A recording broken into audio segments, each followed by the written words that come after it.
Minha última pergunta para vocês vai nesse caminho, que é a sabedoria africana, entendida como memória, forma junto às comunidades produção de conhecimento que se expressa através de experiências concretas de grupos e indivíduos. O conhecimento é construído em comunidade e em comunhão. As mulheres que possuem memória, portanto, têm poder. É um poder ancestral partilhado em comunidade, cujo valor transcende o tempo e espaço e resiste, mesmo sofrendo tantas tentativas de apagamento. Como essas mulheres reconhecem esse poder e ancestralidade em si, visto que sofreram tantos apagamentos? Uhum. Eu acho que, assim, quando eu vi sua pergunta, né, como você foi formulando, e eu acho que, pelo menos na minha área de conhecimento, a gente não escapa dessa relação identidade e alteridade também, mas talvez a maneira como isso é trabalhado dentro de cada campo é diferente, né.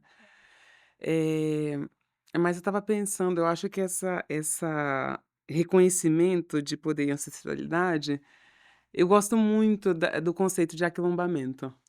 Porque eu acho que isso atravessa uma concepção que é individual e coletiva, né. Eu estava pensando na coisa do Ubuntu, né, "eu sou porque somos", né, acho que nessa perspectiva, assim, do atravessamento, e do quanto esse encontro de narrativas identitárias, inclusive, eu acho que evocam essa questão tanto do poder quanto da ancestralidade. Eu estava pensando há umas semanas, assim, eu estava atendendo uma paciente, né, eu atendo muitas mulheres, meu público é predominante na clínica de mulheres negras, na verdade na defensoria e na clínica, e aí é curioso, acho que, né, de alguém que teve uma experiência, eh, de inserção no mundo branco, assim, né, de trabalho, de uma série de coisas, e aí ela começa na sessão a fazer um resgate da experiência cristã, que ela tem uma origem cristã, mas que atualmente não está inserida, e aí ela fazia uma construção muito de: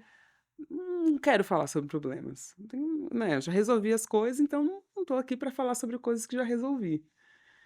E aí eu achei curioso aquilo, assim, eu a questionei, aí ela remonta uma experiência religiosa, em que as mulheres, no círculo de oração, se agregavam para falar sobre suas vulnerabilidades. Olha só. Né, então eu achei muito interessante, assim, porque é isso, né, uma pessoa que está num percurso, descolado atualmente, eu acho que da esfera religiosa, mas que volta a esse exercício para resgatar exatamente uma partilha, né, de momento de dificuldade que era simbolizada na experiência de reunião de oração, né, em que as mulheres iam para orar pelas dificuldades pelas quais estavam passando, né. Então eu acho que essa questão, seja da formação da identidade da mulher negra, eu não acredito nesse processo sem uma coletivização, assim, eu acho que sem um aquilombamento mesmo, no sentido de, nesse encontro de narrativas, essa ancestralidade ou esse poder ou esses recursos que são próprios dessa experiência serem compartilhados. Então eu acho que nesse encontro de narrativas, de trocas, de experiências, essa construção é feita, assim, de uma forma individual e coletiva. Então para mim a concepção de aquilombar é muito interessante Sim. como um operador psíquico, social também, em que pela experiência de agrupamento, eu acredito muito no poder do grupo, assim, acho que é um dispositivo, assim, muito rico, assim, de construção, seja grupo psíquico, qualquer formação coletiva, assim, né, agrupamento. Acho que existem recursos próprios em que, especificamente nessa temática, esse encontro de narrativas acho que geram efeitos coletivos e individuais, políticos e sociais muito, importantes, né. Então eu acho, e na experiência de fé, fiquei lembrando acho que disso, assim, desse resgate, né, em que essa experiência de fé, quando esse grupo, ele é formatado e se pode compartilhar, né, o que é da ordem das vulnerabilidades, dos furos, das experiências complicadas, isso tem um efeito que é de resgate de ancestralidade, né, e de como se deu essa experiência de fé para cada uma, né, do que foi o construtivo, do que não foi construtivo. né, então acho que, nisso existe uma possibilidade de ressignificação. Então eu vou aí pelo aquilombamento, Sim, assim, acho que tem algo interessante nessa construção, assim, né, de resgate, que as comunidades, acho que isso talvez tenha nomes específicos nas comunidades de fé, né. Pode ser uma reunião de oração, né, eu acho que depende da intenção que se dá ali, né, a essa experiência de agrupamento, mas que tem nomes específicos a depender inclusive do recorte, da denominação, né, então mas que eu acho que é interessante estimular, a criação, eu acho que desses coletivos, né, para que esses efeitos sejam dados aí, né, socialmente e individualmente. sim. É. Eu acho uma pergunta que tem muitas frentes para responder, assim, mas eu acho que eu acredito que a gente precisa, observar que essas discussões que nós estamos fazendo hoje só começaram a existir porque pessoas como eu e a Denise entraram nos espaços de discussão. Então, eu sempre falo que o racismo ele tem uma dupla face, a face da opressão, mas a face do privilégio. Para acabar com a opressão tem que acabar com o privilégio. E quem que quer abrir mão de privilégio? Então a gente tem de um lado da balança as pessoas negras, indígenas e pobres também, eh, que como diz o Caetano, de tão pobres são quase pretos, né, eu gosto muito dessa frase porque, né, a gente tem que levar em consideração que existem as pessoas brancas pobres, né, mas assim, de fato, dentro do grupo de pobres, os negros ainda são mais vulnerabilizados, lutando contra as opressões, mas a gente não tem uma movimentação das pessoas brancas, entendendo que se elas não abrirem mão de alguns privilégios ou de todos os privilégios, a balança vai ficar desequilibrada.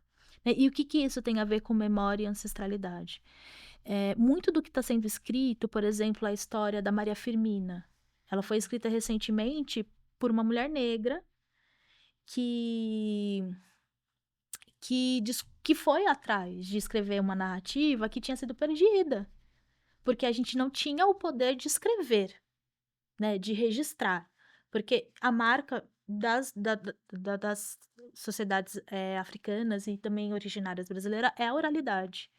Então o poder da escrita, ele é um poder que apaga muito essa memória, né.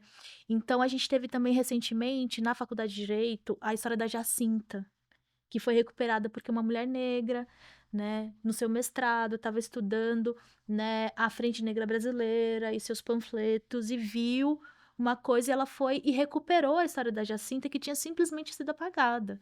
Um corpo, né, de uma mulher negra morta que foi vilipendiado durante 30 anos.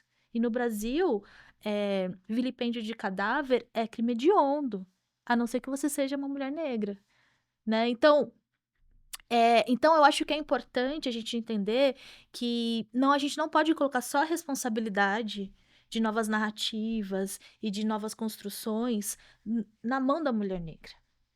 Então o aquilombamento é mega importante, eu acho que as igrejas, nesse sentido, têm um poder de fazer com que essas mulheres sobrevivam ao mundo horrível que elas vivem, porque para a mulher negra é um mundo horrível. Mas, por outro lado, a gente tem que entender também que se não tiver políticas reparatórias, que se não tiver responsabilização, essas memórias não serão recuperadas, porque elas não serão escritas. Elas só são escritas a partir do momento que nós estamos lá na universidade e que nós começamos a mapear essas histórias. Eu sempre falo na universidade, né, outro dia me questionaram: "Ah, vocês não produzem teoria, vocês ficam escrevendo histórias, né?" E aí eu disse: "Não, a geração que vai produzir teorias a partir das experiências que nós estamos escrevendo é a próxima geração, porque vocês sempre tiveram suas experiências registradas. Sim. Vocês produzem teorias a partir de experiências que foram registradas. Como que nós vamos produzir teorias a partir de experiências que não foram registradas?"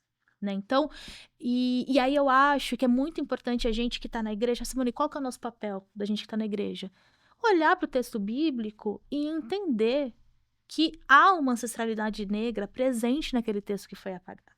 Rainha de Sabá precisa ser recuperada, Tamar precisa ser recuperada, né, enfim, Agar precisa ser recuperada, essas mulheres precisam recuperadas, tanto da perspectiva de gênero como de raça. Para que as mulheres possam construir memórias sobre si e narrativas sobre os seus corpos, quem tem a direção do que é dito nos púlpitos precisa permitir que essas mulheres acessem essas narrativas. Porque a maior violência de apagamento de memória e de construção coletiva é não permitir que as pessoas negras tenham acesso. Por exemplo, o bairro da Liberdade. Recentemente foi batizado como África-Japão. Gente, liberdade chama liberdade por causa de Chaguinhas. Entende? Então, por exemplo, sei lá, você que cuida de casa, né, e tal, a tábua de passar roupa foi invenção das mulheres escravizadas negras para passar roupa das sinhás.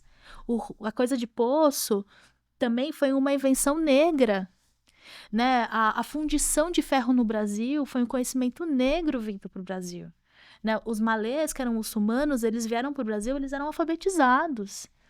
Então, a gente precisa, enquanto igreja, recuperar, por exemplo, a história do Agostinho Negro em Recife. A primeira igreja protestante de 300 pessoas no Brasil foi construída por um homem negro. E por um homem negro que acreditava que a educação era o caminho, que educou pessoas, entende? Então, eu acho que a gente tem um papel de oferecer essa oportunidade para as pessoas. Entende? E o que eu posso fazer para oferecer essa oportunidade para as pessoas? É importante que uma menina negra veja uma mulher negra no púlpito. É importante que uma menina negra veja uma professora negra na universidade. É importante que um menino negro veja um homem negro, né? Porque a gente sabe que quando trata de educação, os meninos negros são os que mais evadem. São os mais animalizados, né? Então, mulheres negras têm mais educação, mais escolaridade que homens negros. Que as mulheres negras não têm o peso da marginalidade que os meninos negros têm. E isso depende se é um menino negro de classe média, pobre. Não vou falar rico, porque é difícil. Existem meninos negros ricos, mas são minoria.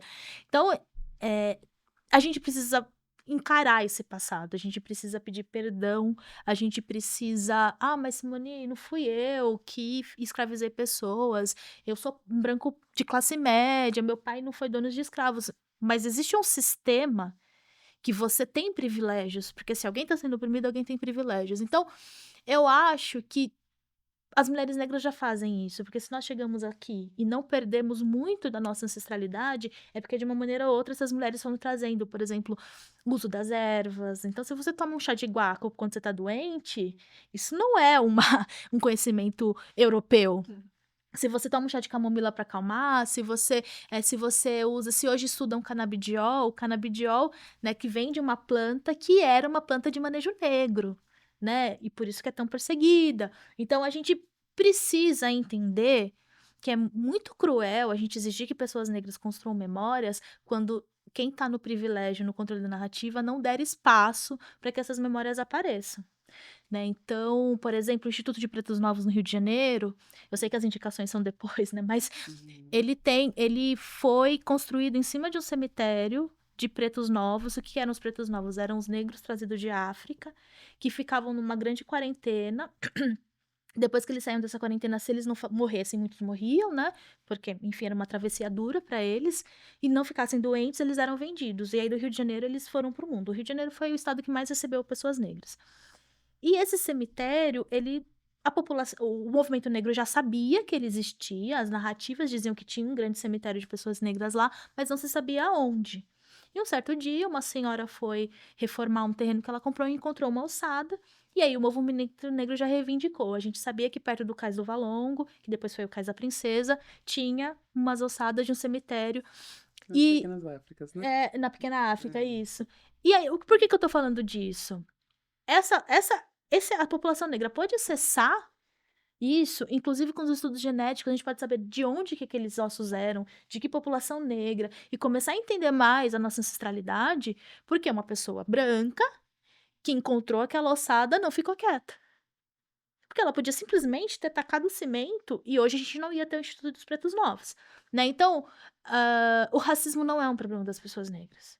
E para a gente poder construir essas memórias, essas afetividades, precisa que haja uma ação coletiva nesse sentido, não só da coletividade negra, né? A gente precisa construir essa possibilidade de que a gente combata também privilégios. Não dá para combater opressão se não combater privilégio. E quando eu tô falando de combater privilégio, não tô falando de combater direitos das pessoas. Direitos são direitos e garantidos para outro, privilégio não é direito. Você ter uma pessoa que limpa a sua casa, que limpa o seu banheiro, que faz a sua comida, não é direito, é privilégio. Sobretudo quando a gente paga mal essas pessoas, né. Então eu acho que é importante ter essa movimentação, porque é tudo muito difícil quando você não tem acesso a essa informação. É tudo muito difícil quando você não tem acesso a essa possibilidade. É tudo muito difícil quando mulheres negras não sabem que Suzanne Truff era uma mulher cristã.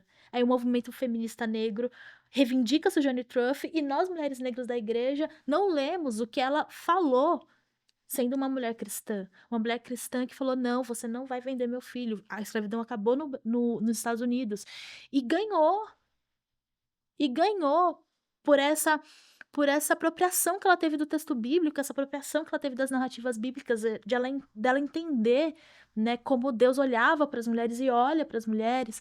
Então, eu acho que é esse meu recado, assim, né, para construir essa ancestralidade, essa memória, essas narrativas coletivas, a gente precisa ter uma história diversa, a gente não pode ter uma história única e nós cristãos temos uma grande dívida com isso. Porque foram as nossas narrativas proselitistas e religiosas que apagaram as narrativas das pessoas negras, né, então a gente tem que se reaver com o nosso passado, igreja, não tem como.